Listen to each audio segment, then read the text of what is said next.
कहानी की शुरुआत होती है और हमें दिखाए जाते हैं कुछ ऐसे बच्चे जिनके पास सुपर पावर्स होती है और वो लोग कहीं कुछ भी कर सकते हैं।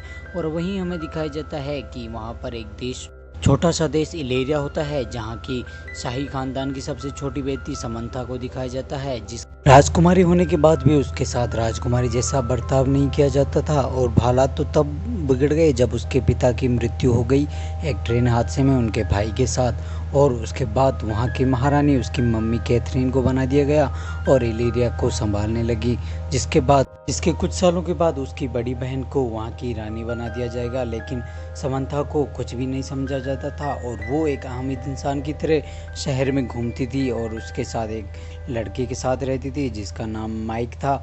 और ये दोनों एक बैंड बजाते थे, जहाँ पर ये रोड पर पॉप म्यूज़िक करके लोगों को जागृत करते थे, जहाँ पर बहुत सारी भीड़ इकट्ठा हो जाती है और वहाँ पर पुलिस भी आ जाती है।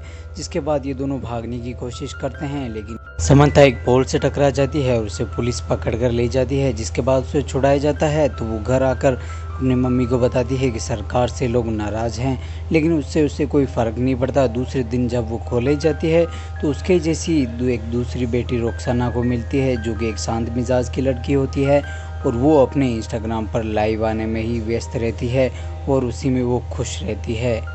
जिसके बाद एक खुफिया जेल को दिखाया जाता है, जिसके अंदर एक कैदी को बंद कर रखा होता है, जिसका सेल नंबर 34 होता है, जहां पर उसे एक डिवाइस मिलता है और उस डिवाइस की सहायता से वो अपने नेक बैंड को निकाल देता है और जिससे उसकी शक्तियाँ एक्टिवेट हो जाती है और वहां के दरवाजे को तोड़कर वो निकल जाता है।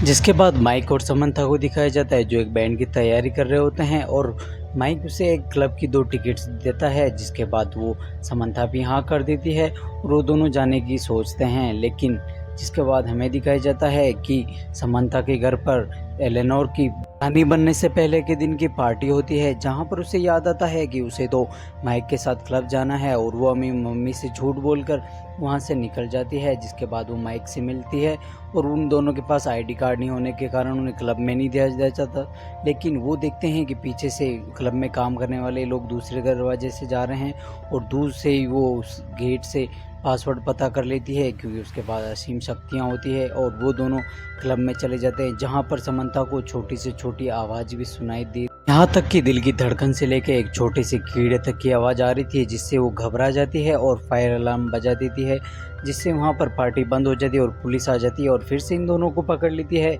अगले दिन इन दोनों को छुड़ा लिया जाता है और इसके बाद कैथरीन उसे एक सज़ा देती है कि तुम्हें छुट्टियों में भी स्कूल में ही रहना पड़ेगा। जिसके बाद हमें उसी कैदी को दिखाया जाता है, जो कि अपने पार्टनर से बात करता है, कहता है कि सेब वाला आइडिया तो कमाल कर गया। जिसके बाद हमें कैथरीन को दिखाया जाता है कि उसी ने उसे बंद करवाया था और उसकी नज़र समंथा पर भी होती है। जिसके बाद समंथा कॉलेज जाती है, जहाँ पर उसे जनवरी नाम की लड़की मिलती है, जो बताती है कि सैम के पापा और मेरे पापा दोस्त थे, जहाँ पर मैट्यू, टोमा और रोक्साना भी होते हैं। वहीं पर प्रोफेसर जेम्स आते हैं और उन्हें बताते हैं कि हम शाही खानदान के दूसरे बच्चे होने के कारण हमारे अंदर असीम शक्तियाँ होती है और हम लोगों को सीक्रेट सोसाइटी के एग्ज़ाम की तैयारी करनी होगी। जिसके बाद वहाँ पर सीक्रेट सोसाइटी की हेड आती है, जो कि कैथरीन की मॉम होती है, जिसे देखकर वो हैरान होती है और वो उन्हें बताती है कि मैं सीक्रेट सोसाइटी के मेंबर होने के कारण हमें राजा और रानी पर आने वाली सभी विपदाओं का सामना करना होगा और सभी परेशानियों से राजा और रानी को बचाना होगा। जिसके बाद इन लोगों की ट्रेनिंग स्टार्ट हो जाती है और इन लोगों को एक पिरामिड तक पहुंचना होता है और इनके सामने बहुत ही चुनौतियों भरा टास्क होता है, जिन पर इनकी टूम आगे बढ़ता है तो उस पर एक लेज़र से हमला होता है। जिसके बाद ये लोग आगे बढ़ने लगते हैं और इन्हें अपनी शक्तियों का पता चलता है कि रुखसाना के पास गायब होने की शक्ति होती है और टूम के पास लोगों को काबू करने की शक्ति होती है। वहीं सैम को दिखाया जाता है, जिसके पास छोटी से छोटी चीज़ सुनने की शक्ति होती है, जिसका फ़ायदा उठाकर वो अच्छे से खेल रही होती है।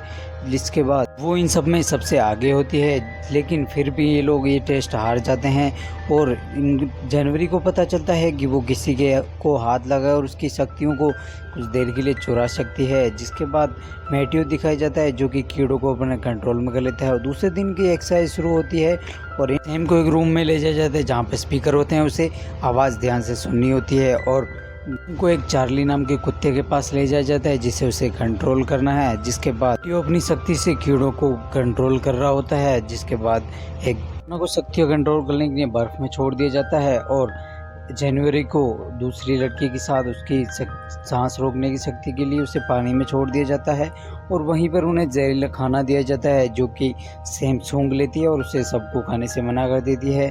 जिसके बाद हमें उसे खाते हुए दिखाई देती है और माइक सैम को कॉल करते हुए देखता है, जिससे उसके पिता नाराज़ हो जाते हैं, उसे दूर रहने की सलाह देते हैं। सैम उसकी मम्मी से मिलती है तो वो उसे हेडक्वार्टर ले जाती है जहाँ पर बहुत ही कीमती चीज़ें होती है और वहाँ पर एक नैनो डिवाइस होती है जो कि एक जैसे डीएनए वाले लोगों को मार देती है। जिसके बाद हमें दिखाया जाता है कि सैम अब अपनी शक्तियों पर कंट्रोल कर लेती है। रुक्साना को छोड़कर बाकी सारी बच्चे अपनी शक्तियों पर कंट्रोल पा लेते हैं, जिसे देखकर जेम्स खुश होता है। लेकिन रुक्साना को जब वो देखता है तो उसे इन बिखरे हुए बालों में लाइव स्ट्रीम होने को देखता है, लेकिन वो उससे पहले ही गायब हो जाती है क्योंकि उसे लाइव स्ट्रीम में ऐसे बुरा नहीं दिखना था, लेकिन जिसकी वजह से वो अपनी शक्तियों पर कंट्रोल पा लेती है। जिसके बाद हमें दिखाया जाता है कि जेम्स इन सब चीज़ों से बहुत खुश होता है। सैम को दिखाया जाता है जिसे माइक के साथ एक कॉन्सर्ट में जाना था, लेकिन उसी रात को वहाँ पर उसका जेम्स आ जाता है और सभी को तैयार करके एक टास्क पर ले जाता है जहाँ पर इन लोगों की आखिरी लड़ाई होती है, जहाँ पर इन लोगों को एक टास्क भी दिया जाता है जिस चीज़ को चोरी होने से बचाना था। और वहाँ पर चोर को भी ये लोग भांप लेते हैं और उसे पकड़ लेते हैं, लेकिन ये कोई चोर नहीं है बल्कि इनका कोच होता है। जिसके बाद ये वापस आके देखते हैं तो चोरी हो गई होती है और इस टास्क में भी ये लोग फेल हो जाते हैं। जिसके बाद जेम्स बहुत ही नाराज़ होता है, अपने दिन की क्लास भी कैंसिल कर दी। जिसके बाद सैम माइक को कॉल करके उसे कॉन्सर्ट में ना आने के लिए माफ़ी मांगती है, लेकिन वो उसे नहीं बता पाती किस कारण वो नहीं आई। जिसके बाद माइक भी परेशान हो जाता है। जिस दिन ये सब लोग जंगल में घूमने जाते हैं जहाँ पर जनवरी और सैम की अच्छी दोस्ती हो जाती है और वो लोग वहाँ से निकलकर उसके जनवरी के घर पर चले जाते हैं जहाँ पर दोनों सहेलियाँ स्टूडियो, जहाँ पर सैम बताती है कि मैं संगीत लवर हूँ जिसकी वजह से मेरे पिता ने पूरे टावर को स्टूडियो में बदल दिया। जहाँ पर माइक आ जाता है और उसे अकेले ही मज़े देखकर वहाँ पर निकल जाता है। जिसके बाद वहाँ पर कैदी नंबर 34 आ जाता है जो कि उसे पकड़ लेता है और इन लोगों को भगा देता है। जिसके बाद उसे स्नोफ्लिक्स कहता है, जिसे सैकड़ों चौंक जाती है क्योंकि उसके पिता ही उसे सिर्फ स्नोफ्लिक्स कहते थे। जेम्स आकर इनको संभालता है, लेकिन फिर भी सैम उसके पीछे चली जाती है जहाँ पर उस कैदी को वो जंगल में देख लेती है, जहाँ पर जेम्स उससे लड़ता है लेकिन बुरी तरह से घायल हो जाता है। जिसके बाद वहाँ सैम को बताता है कि मैं तुम्हारा अंकल हूँ जो कि एक हादसे में मर गया था। जहाँ पर जनवरी आ जाती है और चोरी की गई शक्तियों से बॉक्सिंग मारती है जिससे वो दूर जाके गिरता है। जिसके बाद इन लोगों को हॉस्पिटल ले जाया जाता है जहाँ पर कैथरीन बताती है कि वो कैदी कोई और नहीं तुम्हारे अंकल है जिसने ही तुम्हारे ही पिता की मृत्यु की थी क्योंकि वो चाहता था कि वो खुद राजा बन जाए। जिसके बाद वहाँ से सैम निकल जाती है और अपने अंकल से मिलने चली जाती है जहाँ पर वो उसे बताता है कि तुम्हारे पिता एक तानाशाही राजा थे और मैंने सोचा कि अगर तुम्हारे पिता राजा बन जाएंगे तो जिसके बाद देश में तानाशाही और सभी लोगों को बराबर का हक मिलेगा। लेकिन कुछ सालों के बाद जब उन्होंने देखा कि उन्होंने कुछ बदलाव नहीं हुआ और लोगों में तानाशाही चल रही है तो इसके बाद उन्होंने उसे मार दिया। एलेनोर के पास जाती है जहाँ पर वो उसे वही बात बताती है। जिसके बाद एलेनोर कहती है कि मैं इस देश में पूरी तरह से शांति ले आऊँगी। जिसके बाद ये लोग दूसरे दिन राज्याभिषेक के लिए तैयार हो रहे होते हैं और अपनी स्किल्स को तैयार कर रहे होते हैं। जिसके बाद सैम जेम्स से मिलने हॉस्पिटल जाती है और उससे माफ़ी मांगती है और दूसरे दिन वहाँ पर बहुत शाही लोग आते हैं जो कि चारों तरफ से राजघरानों से आए हैं और क्यों का इस्तेमाल नहीं कर पा रहा होता है क्योंकि उसकी शक्तियाँ जनवरी ने चुरा ली होती है और सीक्रेट रूम में जाकर वहाँ पर गार्ड को कमांड देकर उसे कैदी को छोड़ने की बात करती है। और हमें पता चलता है कि उस कैदी ने जिससे बात की थी वो कोई और नहीं बल्कि जनवरी होती है। जिसके बाद वो बाहर आकर अपने सभी साथियों को उसका पीछा करने को आदेश देती है और उन सबको एक सेल में बंद कर देती है जहाँ पर मैथ्यू एक कीड़े से सैम को सारी बात बता देता है। जिसके बाद सैम वहाँ आ जाती है, ढूंढ लिया और उसका पीछा करने लगी। जिसके बाद वहाँ पर राज्याभिषेक की तैयारियाँ चल रही थी जहाँ पर एडमंड पहुंचकर वहाँ पर एक नैनोटेक गैजेट लगा देता है जो कि एक शाही घरानों वाले डीएनए लोगों को मार देगा। जिसके बाद है कि सैम उसका पीछा कर रही है। जिसके बाद वो उस माइक के पास जाती है, उसे रिक्वेस्ट करती है, लेकिन वो गेट नहीं खोलता। लेकिन सैम उसे अपना सीक्रेट बताती है तो वो मान जाता है और ये दोनों मिलकर जनवरी को बेहोश कर देते हैं। जिसके बाद कर लेती है कि उसी ने उसका साथ दिया ताकि वो राजा बन सके। जिसके बाद ये अपने सभी साथियों को छुड़ा लेते हैं और सभी लोग एडमंड के पीछे चले जाते हैं, जहां पर एडमंड का मानना होता है कि सभी राजघरानों के लोगों को मारकर वो देश में तानाशाही को ख़त्म कर सकता है। जिसके बाद मैटियो और वो सभी लोग मिलकर उसे एक कमरे में ले जाते हैं जहां पर लेज़र होती है, जिससे कि वो अपनी शक्तियों का इस्तेमाल नहीं कर पाता। और वहां पर मैटियो उसको गैजेट को भी एक्टिवेट कर देता है, जिससे उसे बंद कर लेता है और राज्याभिषेक भी अच्छी तरह से हो जाता है।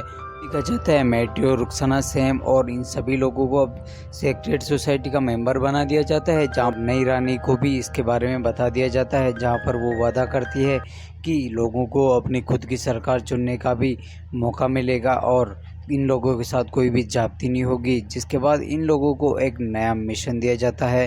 कहानी यहीं पर समाप्त हो जाती है।